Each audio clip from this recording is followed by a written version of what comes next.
Good morning, सुप्रभात, वंदे मातरम। साथियों, आप सभी जितने भी मेरे व्यूअर हैं सबको सुप्रभात। साथियों, आज हम इकाई 4 देखने वाले हैं। जी हाँ, इकाई 4 का अध्ययन हम आज करने वाले हैं। इकाई 4 बाल विकास और शिक्षण शास्त्र का अध्ययन हम कर रहे हैं। इसमें आज की जो टॉपिक है, आज की जो क्लास में हम सेशन लेने वाले हैं, जिसका नाम है विशेष आवश्यकता वाले बच्चे। तो जल्दी से सभी साथी जुड़ जाएं ताकि आज की जो क्लासेस है हम शुरू कर सके। साथियों, चलिए आप सभी एक एक करके जुड़ते जाएंगे। हम आज की जो क्लासेस है यही शुरू करते हैं। तो हमारा इकाई 4 है विशेष आवश्यकता वाले बच्चे। साथियों, ये जो क्लास है मोस्ट इम्पोर्टेंट क्लास है। मोस्ट इम्पोर्टेंट हम इसलिए बोल रहे हैं क्योंकि सर्वाधिक जो नंबर है आपका इसी क्लास से आता है। अर्थात 9 नंबर के जो प्रश्न है, 9 नंबर तक का प्रश्न आपका विशेष आवश्यकता वाले बच्चों से आता है। तो चलिए बिल्कुल देर न करते हुए हम एक एक करके इन बिंदुओं पर आए। तो देखिए, विशिष्ट बच्चों से क्या तात्पर्य है। अब ये जो विशिष्ट बच्चा है वो क्या होता है। तो विशिष्ट बच्चे, यदि हम इनको परिभाषित रूप में समझे साथियों, तो देखिए विशिष्ट बच्चे ऐसे बच्चे हैं जिसमें कुछ असमर्थताएं होती है। देखिए विशेष होती है, जो अन्य सामान्य जो बालक है उसकी तुलना में कुछ उनमें असमर्थताएं, कुछ कमी रहती है। ठीक है, तो वही क्या है, विशेष बालक है जो कि परिवार, समाज या विद्यालय में ठीक प्रकार से कार्य करने के रास्ते में बाधक। अर्थात ऐसे बच्चे जिनमें कुछ ना कुछ कमियां होती है, असमर्थताएं होती है, जिसकी वजह से वह समाज में, परिवार में या विद्यालय में ठीक तरीके से कार्य नहीं कर पाते, विशिष्ट बालक कहलाता है। ठीक है साथियों, बहुत ही सरल तरीके से। तो ऐसे बच्चे जिनमें कुछ ना कुछ असमर्थताएं, देखिए असमर्थताएं, ऐसे बच्चे जिनमें कुछ ना कुछ असमर्थताएं होती है, जिनके वजह से वे परिवार में, समाज में या विद्यालय में सही तरीके से या ठीक प्रकार से कार्य नहीं कर पाते, ऐसे बालक विशिष्ट बालक की श्रेणी में आता है। ठीक है साथियों, अब ये जो विशिष्ट बालक है ना भाई, तो इस विशिष्ट बालक में अनेकों बालक आते हैं। अब हम जब बात कर ही रहे हैं साथियों विशिष्ट बालक की, तो ठीक है, जब हम बात कर ही रहे हैं विशिष्ट बालक की, तो हमें अब देखना है कि कौन कौन से जो बालक हैं जो कि विशिष्टता की श्रेणी में आएगा। अर्थात क्या कमी होनी चाहिए बालकों में जिससे कि वह विशिष्ट बालक की श्रेणी में आए। तो एक तो है आपका दृष्टि अर्थात साथियों देखने की जो कमी है। जब बच्चे की नज़र इतनी कमजोर हो जाए कि वह सामान्य जो मुद्रित अक्षर है उसको न पढ़ पाए, अर्थात जो प्रिंटेड उनके बुक्स हैं, यदि बालक उसको नहीं पढ़ पाता ठीक तरीके से, वह क्या है, दृष्टि से संबंधित आवश्यकता है ना। तो ये बालक क्या है, दृष्टि से रिलेटेड है, और ऐसे बच्चों को पढ़ाने के लिए ब्रेल लिपि का प्रयोग किया जाता है। तो एक तो आता है आपका दृष्टि वाला जो बालक है, ये भी विशिष्ट बालक की श्रेणी में आता है। दूसरा है श्रवण शक्ति। तो वे बच्चे जिनकी श्रवण शक्ति सामान्य बच्चों की तुलना में कम होती है, ऐसे बालक भी विशिष्ट बच्चों की श्रेणी में आता है। इन बालकों को पढ़ाने के लिए देखिए क्या मेथड उपयोग होता है। तो श्रवण बाधित जो बच्चे हैं, ठीक है, उनको पढ़ाने के लिए finger spelling method, finger spelling विधि का प्रयोग होता है। अर्थात जो दृष्टि से संबंधित जो बालक है, कम दृष्टि होना या सुनने में अक्षमता वाले जो बालकें हैं, ये सभी किस में आता है, आपका विशिष्ट बालक की श्रेणी में आता है। एक तीसरी बिंदु आती है गतिशीलता। वे बच्चे जो सामान्य व्यक्तियों की तुलना में सामान्य रूप से चल नहीं पाते। देखिए ऐसे बालक जिनमें चलने से संबंधित कठिनाइयां हो, वो भी क्या है, विशिष्ट बालक की श्रेणी में आते हैं।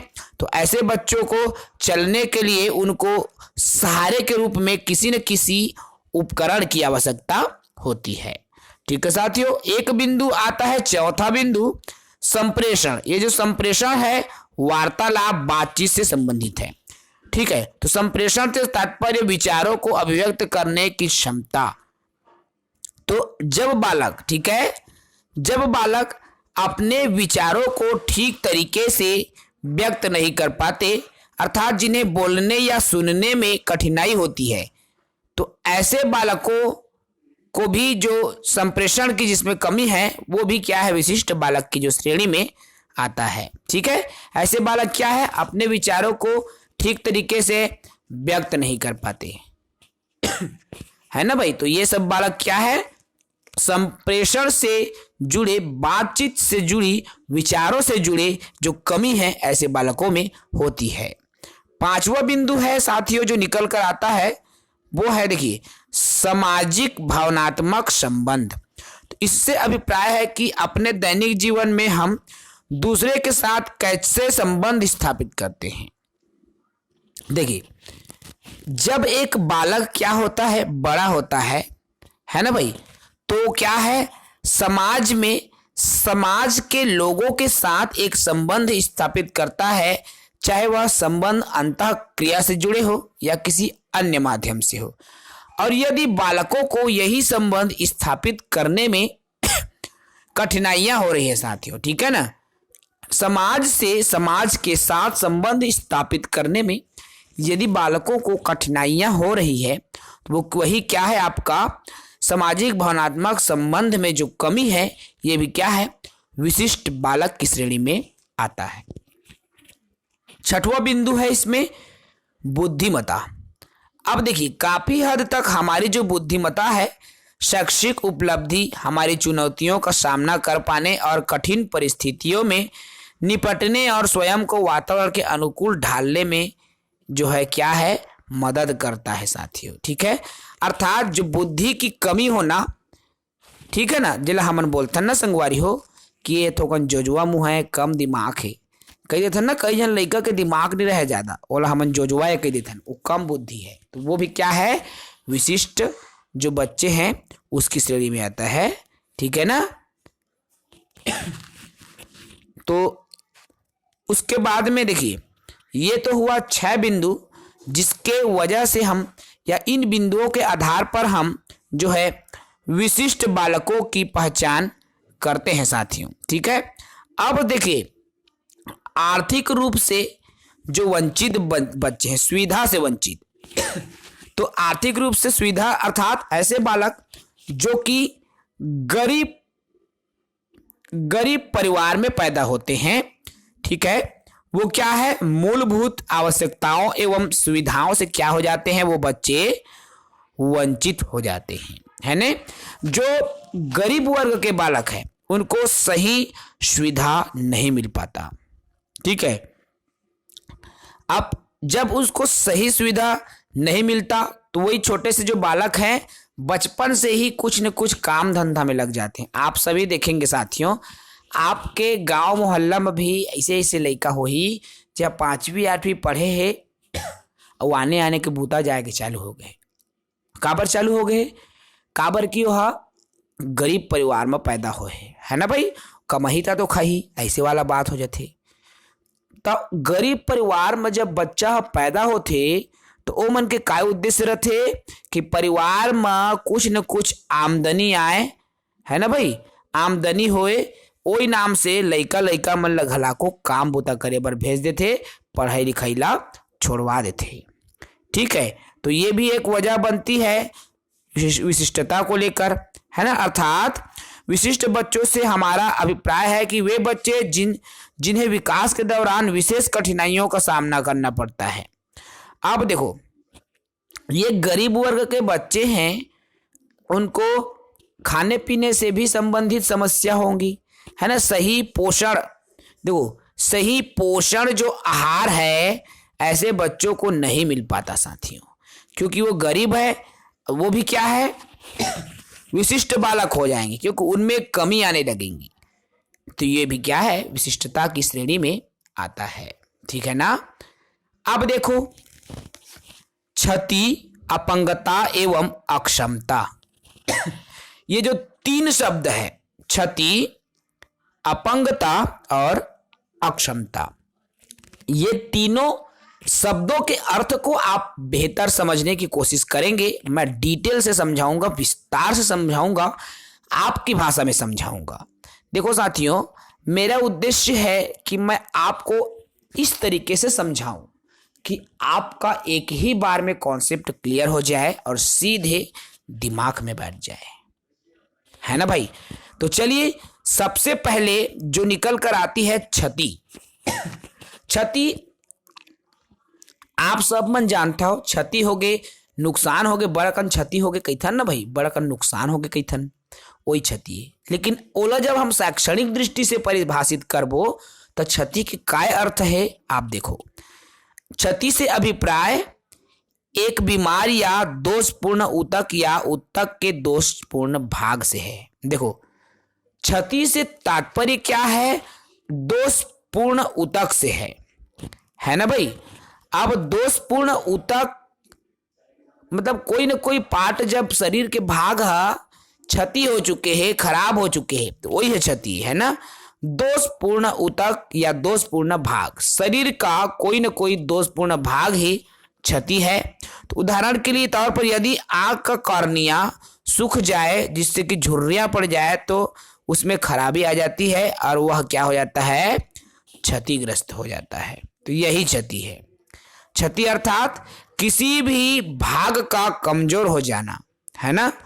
हमारे शरीर के किसी एक भाग का कमजोर हो जाना ही क्षति कहलाता है। समझ गए साथियों। शरीर के किसी एक भाग का कमजोर हो जाना ही क्षति कहलाता है। अब देखो, यदि बच्चे को जन्म के समय पर्याप्त ऑक्सीजन नहीं मिल पाता, तो हो सकता है कि उसके दिमाग का कोई ऊतक क्षतिग्रस्त हो जाए, है ना भाई।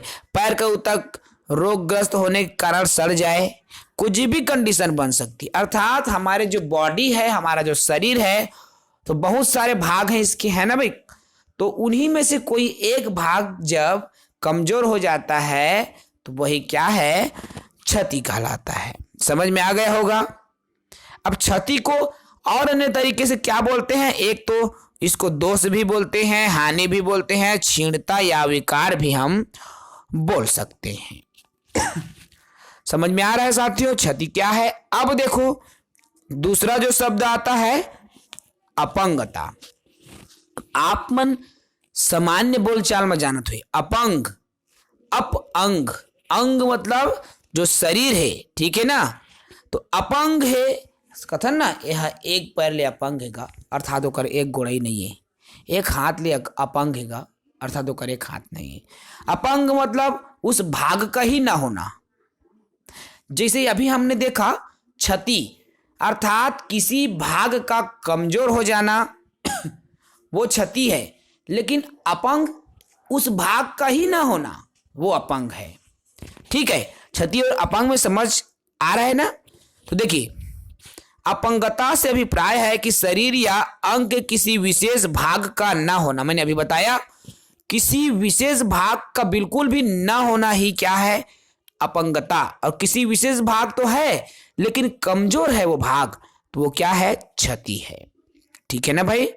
तो किसी विशेष भाग का ना होना या कार्य करने की जो क्षमता है वह कम होना, तो वो क्या कहलाता है, अपंगता कहलाता है। ठीक है ना। इस चीज को आप बिल्कुल याद रखें, मोस्ट इंपॉर्टेंट चीजें हैं जो कि एग्जाम में इनसे जुड़े प्रश्न आते हैं। अब तीसरा बिंदु है अक्षमता। अक्षमता या अपंगता या क्षति के प्रभाव। देखो, अक्षमता तात्पर्य अपंगता या क्षति के प्रभाव से है।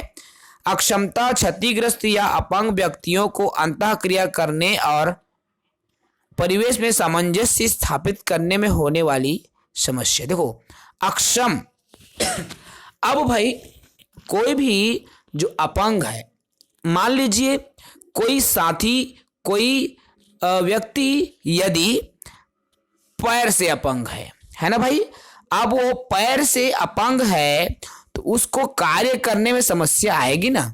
कुछ भी, चाहे हम चलने की बात करें, कुछ भी काम करने की बात करें, वो अक्षम हो जाता है उस कार्य को करने में। ठीक, तो यही अक्षमता है ना। अर्थात किसी भी कार्य को करने में अक्षम हो जाना ही अक्षमता कहलाता है। मान लीजिए यदि आप नेत्रहीन हो, ठीक है, यदि आप नेत्रहीन हो तो होता क्या है, देखो नेत्रहीन व्यक्ति को काम करने में बहुत ज्यादा समस्या आती है। उनको अपनी जिंदगी जीने में, जीविकोपार्जन अर्थात 2 वक्त की रोटी जुटाने में बहुत ज्यादा मेहनत करना पड़ता है, बहुत परेशानियों का सामना करना पड़ता है। उसको नौकरी में भी बहुत ज्यादा समस्याएं झेलनी पड़ती है नौकरी पाने के लिए। तो यही क्या है, अक्षमता कहलाता है। समझ में आ गया। चलिए आगे बढ़ते हैं। इसके बाद में हम अपंग व्यक्तियों के प्रति हमारी मान्यताएं एवं, देखो अब हमारे देश में, हमारे समाज में, हमारे राज्य में, हमारे जिले में अनेकों अपंग व्यक्ति है। अब उस अपंग व्यक्तियों के प्रति सामान्य व्यक्ति क्या सोचता है, हम क्या सोचता है, हमारी उनके प्रति मन में क्या फीलिंग है। देखो अपंग व्यक्ति सामान्य व्यक्तियों से अलग नहीं होते। कोई क्षति या अपंगता व्यक्ति को कुछ क्षेत्रों में अक्षम बना सकती है, परंतु अन्य क्षेत्रों में उसकी क्षति या अपंगता के कारण अक्षम नहीं होता। देखो साथियों, भले ही सामान्य व्यक्तियों की तुलना में उसमें कुछ न कुछ कमी होती है ना भाई, लेकिन उनमें ऐसे भी अंग होता है जो कि बेहतर तरीके से काम करता है और उसी का उपयोग करके वे स्वयं के लिए कुछ बेहतर भी कर सकते हैं। इसलिए कभी भी यदि चाहे उसकी आंख नहीं है, कान नहीं है, पैर छोटा है, हाथ छोटा है, तो कभी भी उसको गलत नजरिए से आप कतई ना देखिए साथियों। ठीक है, अपंग है यदि उसमें कुछ न कुछ कमी है। देखिए साथियों, आप कभी भी ऐसे साथियों को विकलांग ना बोलें। विनम्र निवेदन है, मैं हाथ जोड़ के आपसे निवेदन करता हूं। ऐसे साथी दिव्यांग है। दिव्यांग कहने से तात्पर्य है वो अंग दिव्य है, भगवान ने उस अंग को दिया है, इसीलिए उसका नाम भी रखा हुआ है दिव्यांग, है ना, अर्थात दिव्य अंग। और दिव्य शब्द से तो आप सभी साथी परिचित होंगे। दिव्य अर्थात जिसमें बहुत सारी विशेषताएं होती है वो दिव्य होती है। तो दिव्यांग ऐसे साथी, ऐसे बालक जो कि दिव्यांग होते हैं, उनका हमेशा आदर और सम्मान करना चाहिए। चाहे आप बसों में जाएं, ट्रेन में जाएं, यदि ऐसे मित्र, ऐसे साथी यदि आपको उस ट्रेन में मिल जाए तो आपको हमेशा उनकी जो है हेल्प करनी चाहिए साथियों। बिल्कुल उनके साथ कभी भी गलत व्यवहार नहीं करना चाहिए। ठीक है, अब चलिए हम आगे बढ़ें। देखिए विभिन्नताओं में समानता। अब देखिए विभिन्नताओं में समानता कैसे है। तो कई मामलों में, है ना, बच्चे जो है सामान्य बच्चों से भिन्न भी होते हैं और उनके समान भी होते हैं। अर्थात बहुत सारे बच्चों की, देखिए प्रत्येक बच्चा अपने आप में भिन्न होता है, आप सभी जाते हैं। अब अन्य सामान्य बच्चों की तरह उनमें कुछ समानताएं भी हैं। अब अन्य जो देखिए जो विशिष्ट बच्चे हैं वे सामान्य बच्चों की तरह कुछ न कुछ उनमें समानताएं भी होगी। भाई हर चीज तो अलग नहीं होगा ना उनकी। तो क्या क्या समानताएं, देखिए किसी भी व्यक्ति की अपंगता उसके व्यक्तित्व का आंशिक हिस्सा है, अन्यथा अपंगता के अलावा वह किसी व्यक्ति पर लिहाज से सामान्य, देखो वह सामान्य बच्चों की तरह ही है। मान लीजिए उनका एक हाथ कमजोर है तो सिर्फ एक ही हाथ से वो अपंग है, एक ही हाथ से वो कमजोर है, ठीक है ना। अब बाकी चीजों में तो वो सामान्य ही है, सामान्य बालकों की तरह ही है साथियों। तो ये तो है उनकी समानता होती है। और हमें अपंगता को व्यक्ति के वर्तमान और भावी परिस्थितियों के संदर्भ में आना चाहिए। देखो, कभी भी आपको उनका परिहास नहीं करना चाहिए। होते हैं ना, ये तो खोरवा है रे, काय सखी रे, ये तो दिखाओ नहीं पाए रे। कभी भी आप उनके उस कमी को लेकर उपहास ना करें। वो तो भाई आपसे ज्यादा वो कहना चाहिए कॉन्फिडेंस हैं, वो दुनिया में लड़ रहे हैं और आपसे बेहतर जिंदगी जी रहे हैं। क्यों जी रहे हैं भाई? क्योंकि उनमें आत्मविश्वास बहुत ज्यादा होती है, ठीक है। तो उनको कभी भी कम नहीं आंकना चाहिए, उनमें कोई कमी नहीं होती, ठीक है। अब मान लो कि यदि कोई व्यक्ति है जो कि क्या करता है, हकलाता है ना भाई। कोई बालक है या कोई व्यक्ति है, मान लो यदि वह हकलाता है और उसी हकलापन की वजह से यदि उसको किसी नौकरी में नहीं रखा जाता तो वो क्या है, बाधक, वो ठीक नहीं है। हकलाना जो है उसकी नौकरी में बाधक नहीं होना चाहिए। भाई आप उसके टैलेंट को देखो, कितना वो टैलेंटेड है। उनके हकलापन से हमको क्या करना है, वो अच्छे से बात नहीं कर पा रहे, उनसे मतलब नहीं, वो कितना टैलेंट है उनके में, अंदर के जो क्वालिटीज हैं आप उनको देखो, है ना। और यदि जिस दिन आप उनको सम्मान के नजरिए से देखेंगे तो समझिए उस दिन उनकी जिंदगी में भी एक बेहतर सवेरा आएगा। तो बिल्कुल इसीलिए आपके सभी पाठ्य पुस्तकों में इनसे जुड़े टॉपिक हमेशा रखे जाते हैं साथियों। अब विशेष आवश्यकता वाले बच्चों के साथ कार्य कैसे करना है। मान लीजिए आप एक शिक्षक हो या शिक्षक बनने वाले हो, तो आपके कक्षा में भी यदि विशेष आवश्यकता वाले बच्चे आ जाते हैं तो आप उनके साथ कैसे काम करोगे, उनको कैसे सिखाओगे, कैसे पढ़ाओगे।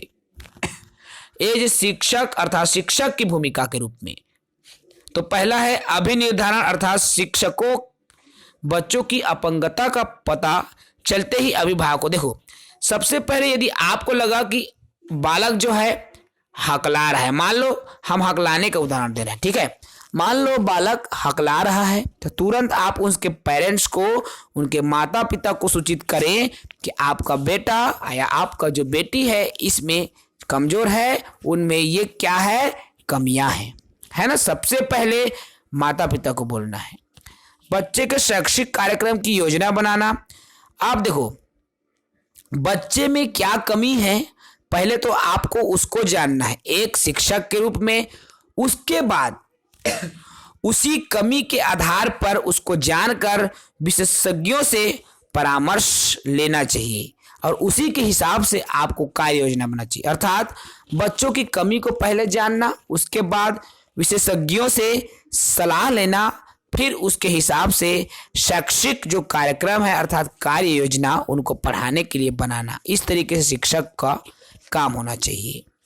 अगली बिंदु है अभिभावकों के साथ संपर्क। देखो ऐसे बालकों हेतु आपको बीच बीच में उनके माता पिता से संपर्क भी करते रहना चाहिए ताकि उनके कमियों को हमेशा उनके पेरेंट्स को बताया जा सके, ठीक है ना भाई। चौथा बिंदु है देखिए बच्चे आत्मविश्वास नहीं। ऐसे बच्चे स्वयं को हीन भावना महसूस करते हैं साथियों, स्वयं को कमजोर महसूस करते हैं, इसीलिए दबते चले जाते हैं, उनकी जो प्रतिभा है निखर नहीं पाता। तो ऐसे बालकों को हीन भावना में ग्रसित होने से बचाना चाहिए और उनमें एक विश्वास पैदा करना चाहिए। ऐसे प्रयास करना चाहिए कि उनमें आत्मविश्वास की भावना प्रेरित हो, वे बेहतर करें, ठीक है। तो ये भी एक शिक्षक का उद्देश्य होना चाहिए। अब आता है साथियों मानसिक मंदता। आखिर ये मानसिक मंदता क्या होता है? देखिए जब मानसिक, अब मानसिक से तात्पर्य बुद्धि से है, आप सभी जानते हैं।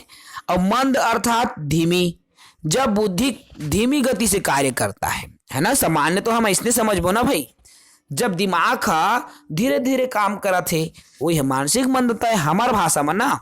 लेकिन जब अब हम जब पहुंचते हैं शैक्षणिक भाषा में, तो जब मानसिक काम करने की क्षमता स्थायी रूप में कम होती है तो उसे मानसिक अक्षमता या मानसिक मंदता कहते हैं। देखो, जब मानसिक अर्थात जब बुद्धि की जो कार्य करने की क्षमता है स्थायी रूप से कम हो जाती है तो वो क्या है, मानसिक मंदता में आता है या मानसिक अक्षमता के अंतर्गत आता है। यह कोई रोग नहीं होता साथियों, याद रखें। ये जो मानसिक मंदता है अर्थात बुद्धि की जो कमी है वो कोई रोग नहीं है, बल्कि मस्तिष्क के पूरी तरीके से विकसित न हो पाने की वजह से होने वाली एक स्थिति है। देखो, जिसे हम मंद बुद्धि बालक कहते हैं, आप सभी जानते हैं मंद बुद्धि बालक। आप जिस मान लीजिए आप किसी प्राइवेट स्कूल में पढ़ा रहे हो, है ना। आपन कोई भी प्राइवेट स्कूल में पढ़ात हुई है तो देखिया कहूँ न कहूँ ऐसे ऐसे लड़का रहते जो अति गधा रहते जी, अति मंद बुद्धि। मतलब वह 5वीं में पहुंच गए हैं लेकिन के अनार ला चिन्हारू नहीं पाए, वही हर मंद बुद्धि बालक है। वो कोई बीमारी न है ना, याद रखिया ओकर दिमाग पूरी तरीके से विकसित नहीं हो रहा है, जेकर वजह से वह उसने कमजोर हो जाते, मंद बुद्धि हो जाती। बोला कभी भी बीमारी झन समझिए वो बीमारी में नहीं आए, ओकर दिमागे मंद रहते। और अक्सर ऐसे बालक में बहुत से ऐसे भी केस मिलते संगवारी हो, जेमन 9वीं देखिया, जेमन न 2री 3री 4थी में कमजोर रहते ना, उमर देखिया 8वीं 9वीं 10वीं में जब जाते ना भारी होशियार निकल जाते। काबर धीरे धीरे ओकर जो दिमाग है ना वो विकसित होने लगते और वह आगे चल के कई लड़का मन के साथ इतना भी घटित होते, बहुत होशियार भी हो जाते। तो ए मनला अर्थात जो बहुत ज्यादा गधा रहते ना कक्षा में, मानसिक जो कमजोर मंद बुद्धि जला कथन, तो ए मन का है, एक जो मंद बुद्धि बालक है वो मन कोई बीमारी न है, आप मन कभी भी ओला बीमारी की तरह नहीं समझना है, ठीक है।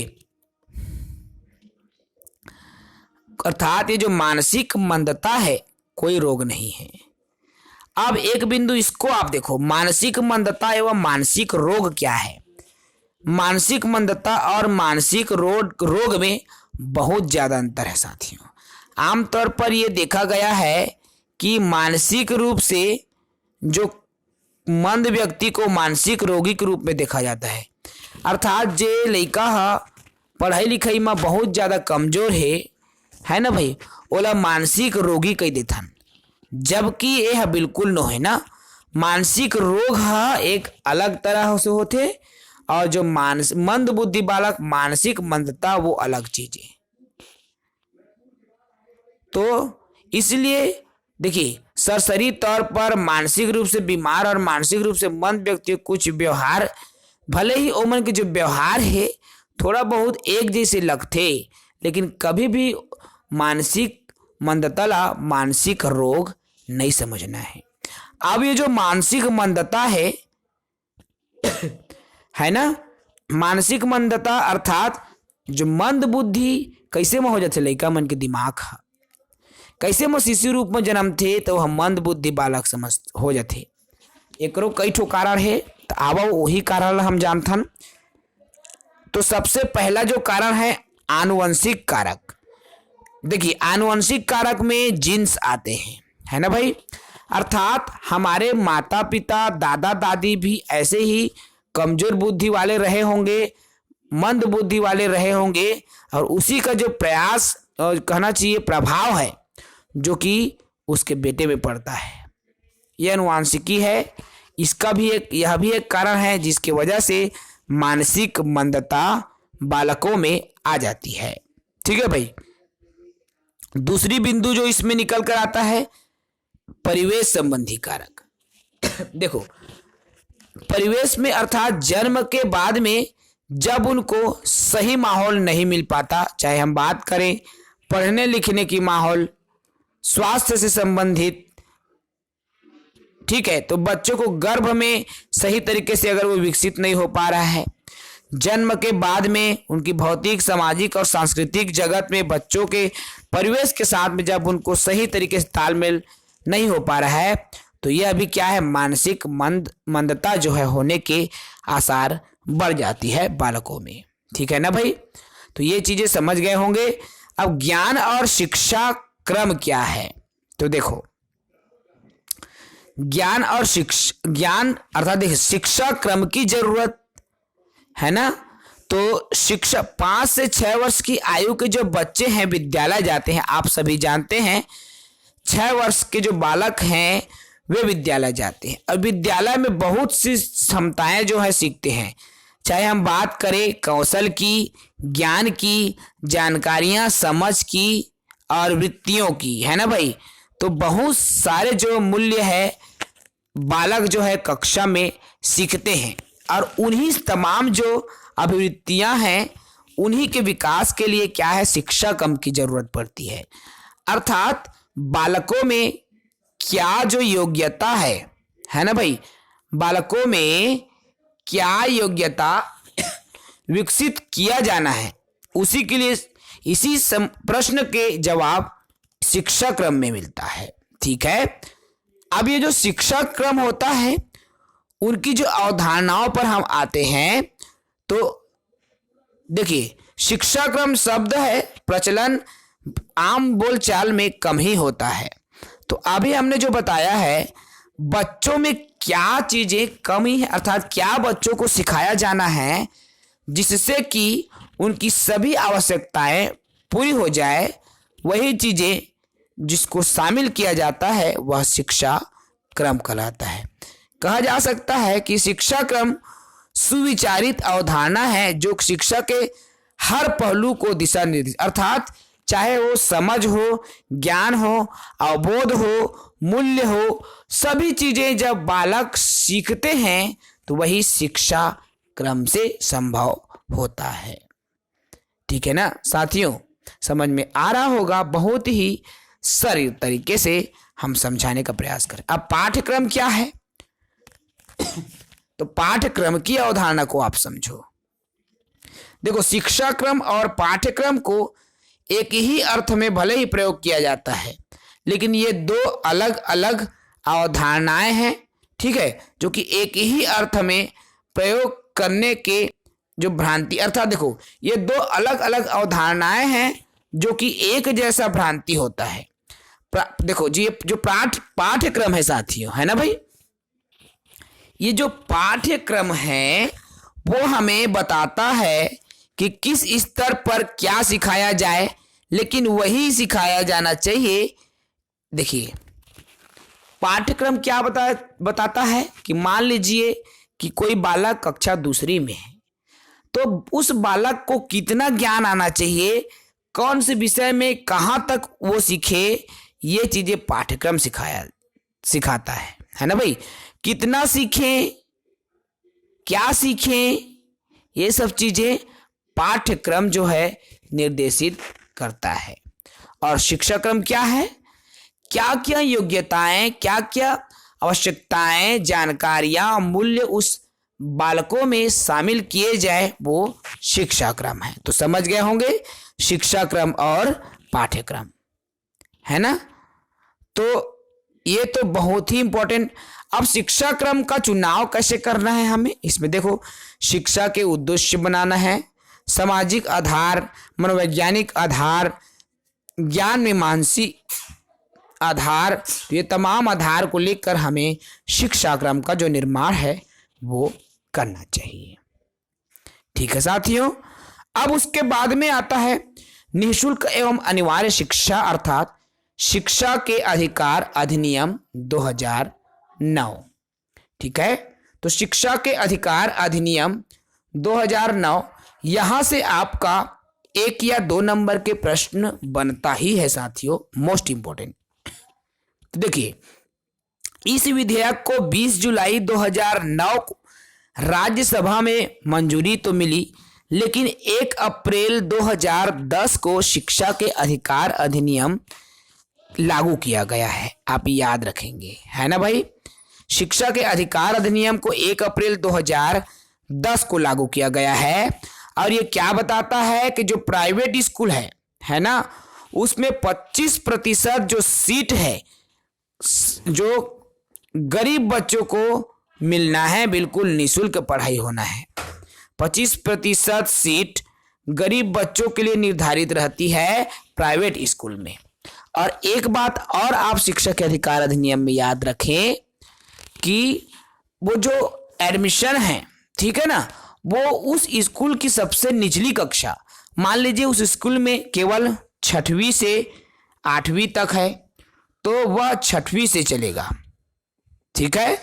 यदि स्कूल 1ली से 5वीं तक है तो वो 1ली कक्षा की बात हो रही है। याद रखेंगे इस बात को, है ना भाई।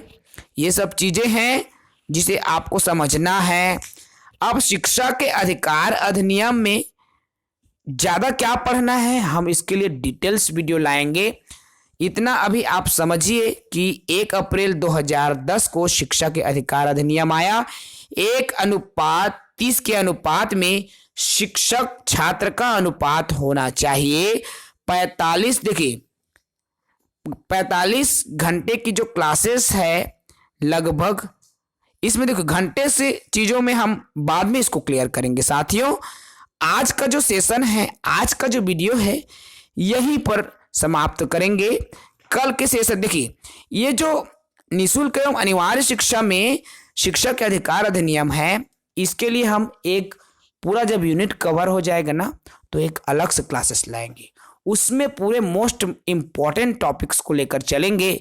उसमें हम इन्हीं जो मुख्य मुख्य बिंदुएं हैं या मुख्य मुख्य टॉपिक है उसको डिटेल्ड चर्चा करेंगे, उसमें हम क्लियर करेंगे। इसमें यूनिट वाइज चल रहे हैं, तो क्या है, कुछ चीजें जो कि लंबा चौड़ा हो जाता है साथियों, तो उनको बेसिक लेके चलना पड़ता है। हमारे साथ जुड़े रहेंगे ताकि हम आपको पूरी अपडेट दे सके, पूरा तैयारी कर सके। तो इस सेशन में इतना ही। कल की क्लासेस में फिर एक नए यूनिट के साथ चर्चा करेंगे। आज का ये जो यूनिट है, यूनिट 4 विशेष आवश्यकता वाले बच्चे, आज की क्लासेस खत्म होती है, यूनिट भी खत्म होता है। अगला यूनिट कल देखेंगे। इजाजत दीजिए। जय हिंद।